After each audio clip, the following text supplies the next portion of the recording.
Story 1. There's a little lake, not far from my place in Parsonfield, Maine, and I've been fishing there for as long as I've lived here. It's tucked away from any roads or houses, offering total privacy. So I'm usually the only one out on the water. In fact, I've gotten into the habit of leaving my kayak in the same spot near the lake when I'm not using it. It's a lot easier than hauling it back and forth from the house every time I want to fish. I'd prop it up against a big tree, knowing it's heavy enough to stay put in a storm. I'd cover it up too, just to keep any critters from nesting in it. One warm summer evening, I had been out on the lake for about an hour, catching a few trout, which I'd tossed in the cooler. It was getting close to dusk, and the last bit of daylight was fading behind the trees. I was planning to head back soon, but then I heard some sounds from the shore. I turned and saw someone standing there, tipping a barrel into the water. They were dumping something, and from the looks of it, they were polluting the lake. I called out to them, "Hey, what do you think you're doing?" The person glanced up at me and then bolted into the woods, leaving the barrel still spilling whatever was inside. The liquid looked dark, maybe even red, though it was hard to tell for sure in the fading light. Either way, it wasn't something that belonged in the lake. I couldn't shake the feeling of unease that settled in my stomach. I wanted to leave, but I'm someone who cares deeply about nature, and seeing people trash the environment really bothers me. So, I figured I'd report it to the Department of Environmental Protection, but I didn't feel comfortable hanging around any longer. I paddled my kayak back to my usual spot, unloaded my gear, and started pulling it out of the water. As I was covering the kayak, I heard a snap, like the sound of someone stepping on a twig nearby. I turned around, about to call out, but stopped myself. Something about the whole situation made me feel like I needed to hurry. I covered the kayak faster than I ever had before and didn't bother standing it up by the tree. I left it lying flat on the ground, grabbed my gear and cooler, and started walking quickly out of the woods toward the road. It's only a couple of minutes back to my house, but I kept glancing over my shoulder the whole time, sure that someone was following me. Once I got home, I tossed my gear in the shed and rushed inside. I've never locked my door that fast before. Something about the whole experience had me feeling rattled. I rinsed the fish and stashed them in the fridge, planning to cook them tomorrow. But tonight I was just going to heat up some leftovers. While the microwave was running, there was a knock at the front door. Instantly, all the fear and dread I'd felt earlier came flooding back. Who else would be knocking this late, especially after the whole ordeal at the lake?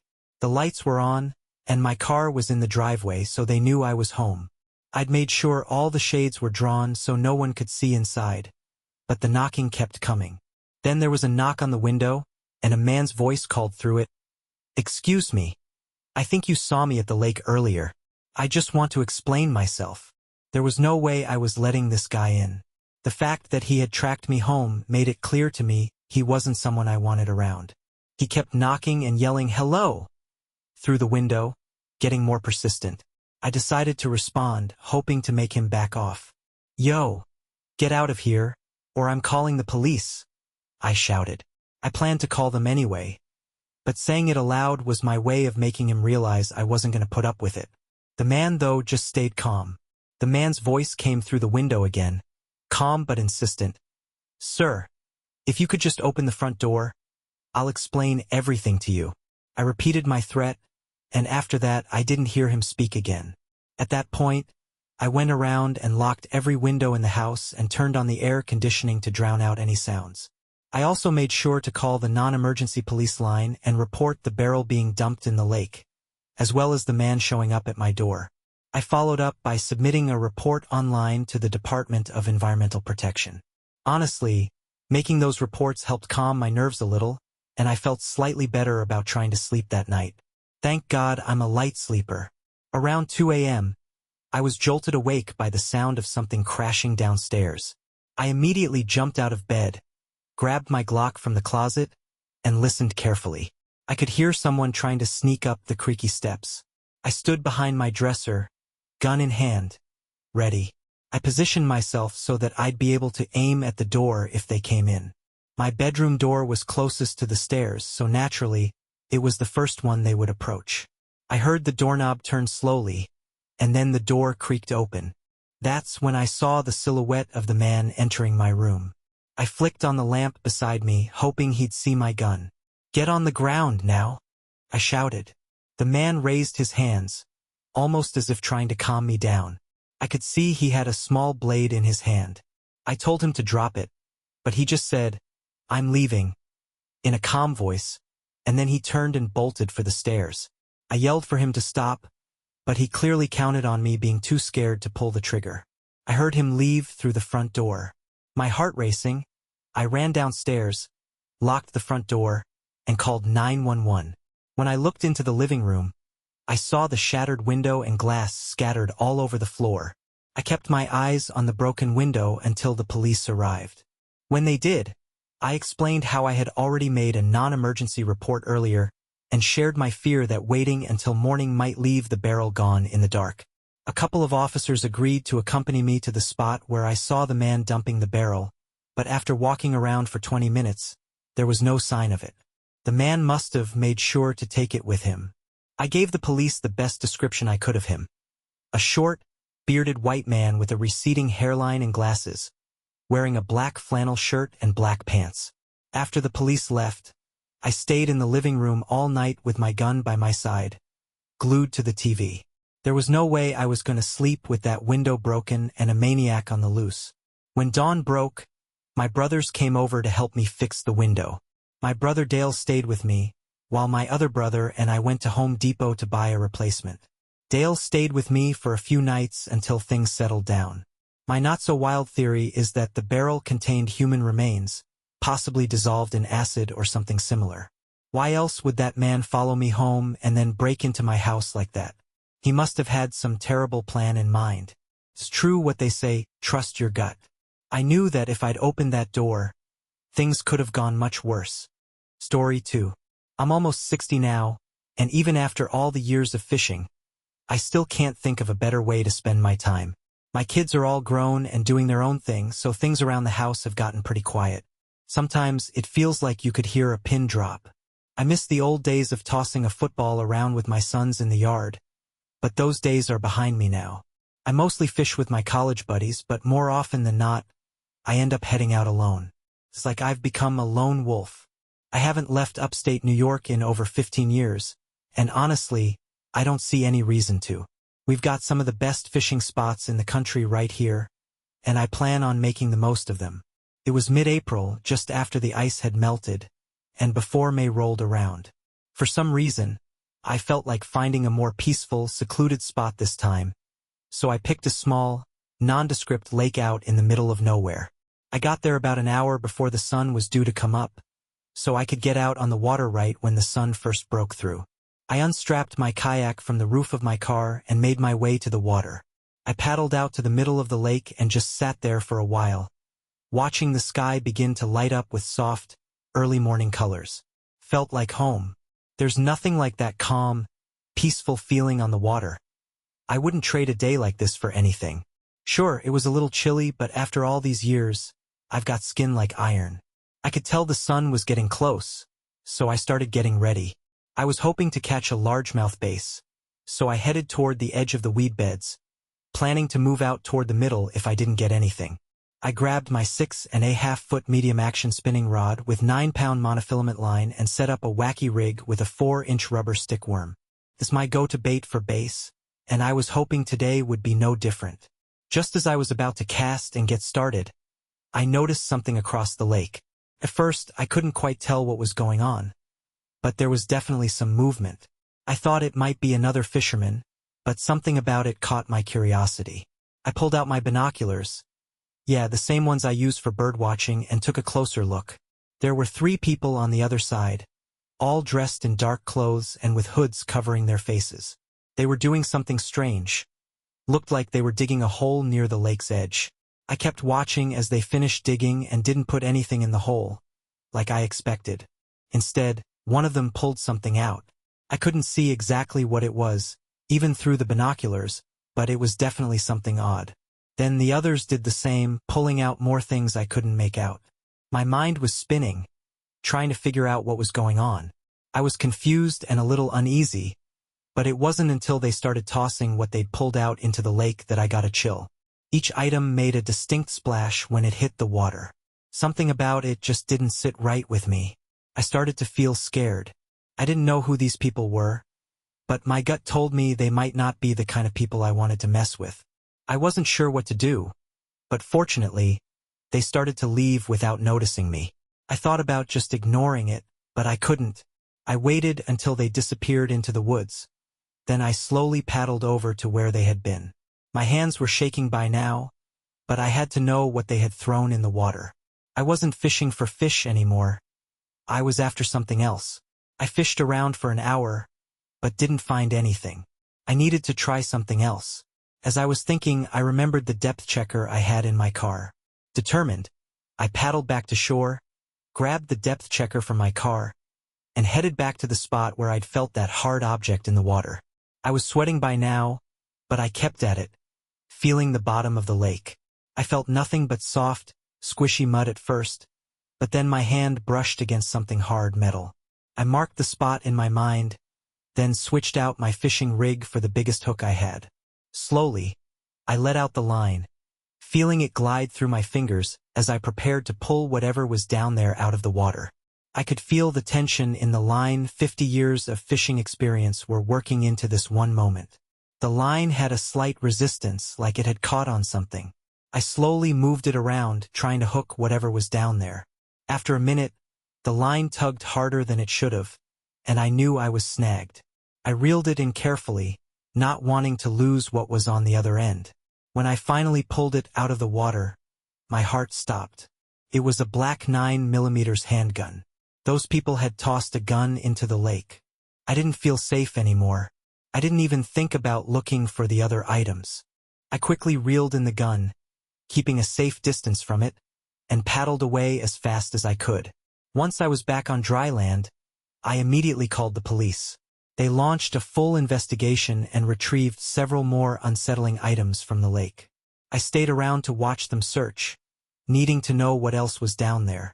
They found a keychain with about 7 keys on it, and a bunch of old foreign coins wrapped in cloth. But the most disturbing find was a locket, waterlogged, with the pictures inside too faded and worn to make out. The police told me they'd contact me if they linked the items to any crime. But I never heard from them again. Still, the story didn't end there. A few nights later, I don't remember exactly how many days after the lake incident, I heard voices in my front yard. One of them said, "That's the car, I know it." Then I heard people walking around, circling my house. They didn't knock on the door or ring the bell, but I could hear them moving around outside. Eventually, they left. I have no idea if it was the same group of people or if I was just imagining things. But the worst part was, I wasn't sure if they were watching me now. Every time I left my house, I wondered if someone was out there, keeping an eye on me. I contacted the police again, hoping this would get the investigation reopened, but nothing ever came of it. I still have so many unanswered questions. Why were those items buried in the first place? And why did those people go back to dig them up, only to hide them again? Maybe they realized there was a better chance of those things being found if they were left in the ground, so they threw them into the lake instead. Or maybe those items had been buried for years, and they just decided to dig them up for some reason. All in all, this has been the strangest thing that's ever happened to me. Story 3. Since I was a little kid, the older men in my family would take me fishing every chance they got. It was like a family tradition. Being the youngest, I was always next in line to become an expert, just like them. The two who took it most seriously were my dad, John, and his brother Matthew.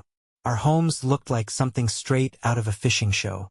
I won't bore you with the details, but if you stepped inside, you'd immediately notice that my parents spent more time on the water than on land.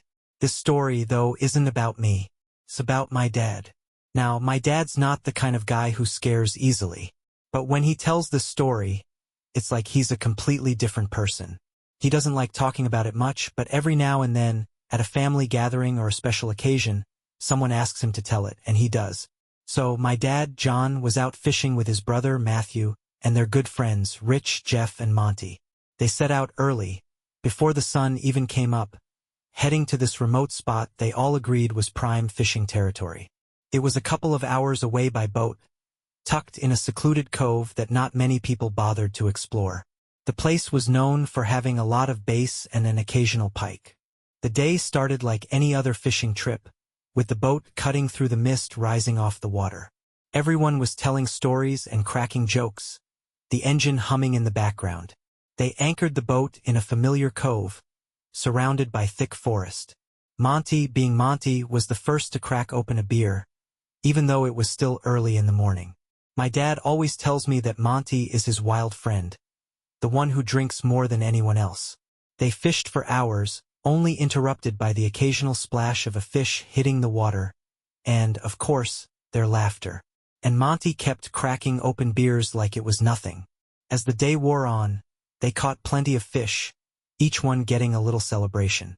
But as dusk started to fall, the light began to fade, and a thick fog rolled in from the water. My dad says it felt like the boat was being swallowed by the fog. Rich, the most experienced fisherman in the group, kept saying he'd never seen fog that thick before. It was that unnatural.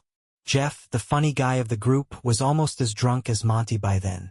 Both of them seemed to be completely unfazed by the fog. As it started to get dark, they thought they could wait it out. But the fog wasn't budging.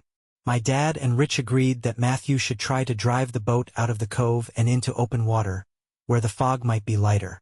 Matthew didn't like it, but he agreed. He was usually the cautious one. But, as it turned out, he barely avoided crashing into the shore. He didn't want to risk damaging his prized boat, so they figured they'd have to spend the night on the boat. My dad made a point of saying they should let their families know what was going on. But, of course, they had ended up in a part of the cove with no signal. My dad had some work stuff to handle, so ignoring the problem wasn't an option. He suggested going ashore to find a signal, and Rich and Jeff said they'd go with him. Matthew would stay behind to keep an eye on the boat, and Monty, well, he was already pretty drunk by that point. So my dad, Jeff, and Rich jumped out of the boat and made their way to shore. They only got a little wet in the process. My dad made sure to grab a phone with a signal as quickly as he could. Before heading out, my dad made sure to grab the emergency flares from the boat, just in case they got lost and needed to signal Matthew. The three of them started trekking into the pitch-black woods, their only light coming from their phone flashlights. My dad and his friends had done enough camping to know the woods weren't something to be afraid of. They were used to it. They started making their way uphill, hoping that getting higher would give them a better chance of picking up a signal. But my dad always made a point of talking about how dark and eerie the forest was. The fog felt thick, like you could feel it pushing against you. Just as they were starting to get used to the atmosphere, they began hearing a strange clicking sound. It started right in front of them and then seemed to circle around them. These weren't the usual sounds you'd hear in the woods. They were rhythmic, but also erratic, like someone was tapping out a code meant just for the trees. The weirdest part was that it sounded human-made. That's when it hit them, something wasn't right. They weren't alone. Rich, the most experienced outdoorsman of the group, whispered urgently for them to turn off their flashlights. "Don't give away our position," he hissed, his voice full of concern. As soon as the lights went out, the darkness seemed to grow thicker, even stronger than the fog. The clicking sounds stopped, and then all they could hear was silence. A silence that seemed to press down on them, making it hard to breathe. Time seemed to stand still. They were all probably thinking the same thing at that moment. Maybe they'd stumbled onto some secret meeting or, worse, a woods cult. It was a chilling thought. Then, just as quickly as the sounds had stopped, they heard rustling noises. This time it was much closer. Then silence again. And then a scream, primal, filled with pain, echoed through the trees. It rooted them to the spot, making it hard to move. Before they could even process what was happening, they heard rapid footsteps pounding through the woods toward them. Pure instinct kicked in, and the three of them took off running in the direction they came from, their hearts pounding. My dad fired the flare gun behind them. The flare shot through the fog, lighting up the woods for just a second. That moment of clarity revealed something they'll never forget. More than 10 people, dressed in what could only be called tribal clothes. Some of them had wooden spears, and for that brief moment, they stood there in the flare's red glow, staring at them. The flare burned out fast, and just like that, it was dark again. Jeff screamed, nearly tripping, but Rich grabbed him, holding him up. My dad says that moment felt like the most terrifying thing he's ever experienced. The forest seemed like it was fighting against them as they ran, dodging branches and leaping over roots. By some miracle, they made it out of the trees, gasping for breath, but alive. They screamed at Matthew to start the engine, urgency clear in their voices. Matthew didn't hesitate. The boat lurched forward, just as their pursuers reached the shoreline. In the chaos, my dad fired the last flare into the air, hoping it would help them get away. For just a moment, the flare lit up the water and showed their pursuers at the edge of the shore. There were at least 15 of them standing still, watching. The flare's light faded, and once again, it was pitch black. Matthew managed to get a safe distance away, and once he stopped the boat, the only sounds they could hear were their own heavy breathing. My dad says that for nearly an hour, he didn't process what had just happened. He was running on adrenaline and survival instincts. They took turns keeping watch while the others tried to sleep. As soon as the fog cleared in the morning, they left. Funny thing is, Monty had passed out before any of that went down, so he doesn't remember anything about that night. Even now, when I tell the story, I still get chills. I can't even imagine what my dad must feel when he thinks back on it. Story 4. Throughout my life, I've always gone through phases with hobbies. I get really into something, obsess over it for a while, and then move on to the next thing. In the summer of 2022, I was all about fishing. About an hour away from where I live, my family owns a shore house that's been in the family for years. It's right on the water with a lagoon, and there's a small Boston whaler. My friends and I would head out there regularly to fish and relax. One October, after the summer ended, my buddies Mike and John decided to spend the weekend at the shore house, hoping to catch some striped bass, which are plentiful that time of year. Mike was a die-hard fisherman, which is why I even got into fishing in the first place. Unfortunately, our boat was out of the water for maintenance, so we had to make do with fishing off the beach and piers. That didn't bother us, though. Mike had all the right gear. We met up on Friday afternoon, and I drove us to the house. We spent the day fishing from different piers along the inlet. As the night rolled in, only one of us had caught anything, Mike, of course, but it was just a small bass. It wasn't much, but we weren't ready to give up. We decided to stay up and fish through the night. Mike said he knew of a good spot about 15 minutes away, so we piled into the car and drove down a lonely road surrounded by trees. Eventually, the road opened up to a small gravel parking area. Mike said we should bring everything with us since it was a bit of a walk to the beach. We'd be there until sunrise, so we packed all the essentials. Beach chairs, a speaker, 2 coolers, one for ice and fish, and the other with snacks, water, and beers. Mike brought along these huge fishing rods perfect for beach fishing, along with rod holders to hammer into the sand. He also had small bells to attach to the tips of the rods to alert us if there was any movement. We set everything up, cracked a couple beers, and started fishing. After a couple of hours, we each caught some decent-sized fish, which lifted our spirits. We were having a great time, the music blasting, knowing no one else was around on this isolated beach. Then, in the middle of the night, John stopped talking, turned the music down, and looked to the left. He asked, "Did you hear that?" We were confused at first, so we asked what he was talking about. He seemed serious and said he thought he heard someone yell. It sounded like either "yo" or "hey." We all brushed it off, thinking he was just hearing things or playing a prank, but he kept insisting he heard something. Still, we figured it was unlikely, considering how remote the beach was and the time, around 1 a.m. But then, just a few minutes later, after I cast my line again, I noticed something in the distance. It looked like someone was walking along the beach. The others noticed it too, and as it got closer, we realized it was a person heading toward us. We went silent, turning off the music. A man came up to us. He looked to be in his 40s or 50s, white, and was wearing a dark blue jacket with a hood and a hat pulled down low. The way he approached us made us all uneasy. He looked intimidating, and his movements were off. We awkwardly greeted him, asking what was up. He didn't answer right away. Instead, he stared at us for what felt like forever, sizing us up, before finally speaking in a low, gravelly voice. "What are you boys up to?" It was clear what we were doing, so Mike said, "We're fishing." The man grunted in acknowledgement but didn't say anything else. He just stood there, staring at us, then glancing down at the fishing rods and then out at the water. We exchanged looks, wondering if he was going to cause trouble.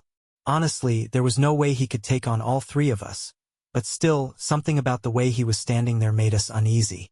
A few minutes later, one of our rods broke the silence, signaling that we might have hooked a fish. I shouted, "We got one!" mainly to get a reaction from the guy, hoping he'd respond like a normal person. I walked over to the rod and reeled in a small striped bass. When I went back to unhook the fish, I noticed that the man had turned around and left. We watched as his dark figure disappeared into the night. After making sure we hadn't left anything behind, we sat there for a while, discussing how strange that whole encounter had been. Thankfully, he hadn't caused us any harm, so we figured he was just some odd guy who'd now hopefully leave us alone. We kept the music off to stay cautious and cracked a couple more beers, letting our conversation shift to other topics. At one point, while I was staring out into the horizon, I thought I heard something in the distance. It took me a moment to recognize the sound, and when I did, my heart sank. It was a car alarm. I knew it was mine because we were the only ones parked in that lot, and there were no houses around for miles. We panicked and quickly decided to run back to the car, leaving everything behind. It only took a few minutes to get there, but when I saw my car, I was completely shaken.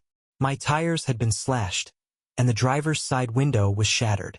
I immediately called the police, explaining the situation and telling them where we were. The operator asked if I knew who might have done it, and I mentioned the strange guy who had approached us earlier. She then asked if I knew where he'd gone, and I told her I didn't. Just as I said that, we heard rustling in the woods. My heart jumped into my throat. I felt like we were trapped. We quickly ran about 200 yards down the road and hid in the trees. I told the operator where we were, and she advised us to stay hidden and quiet. In less than 10 minutes, 2 police cars sped past with their lights flashing. We ran back to the car and found 3 officers combing the area. A few things had been stolen, including my wallet, some cash that was in the glove box, and the rest of Mike's fishing gear. They also found a large knife nearby, which they took for fingerprints and evidence. I told the officers everything that had happened, still feeling the rush of adrenaline. They told us we were smart to run and hide because it was very likely that the man meant us harm. Hearing that made me appreciate my life a lot more. The officers reassured us, helped us pack up the remaining gear, and carried it back to the car. They took our details and gave us a ride back to the shore house. We stayed up all night reflecting on everything. The next morning, Mike arranged a ride for us back north, and I picked up my car from the shop a few days later. To this day, that remains the scariest experience I've ever had. What was supposed to be a normal fishing trip turned into a terrifying ordeal that cost me hundreds of dollars in damages. I never heard back from the police, so that guy is probably still out there.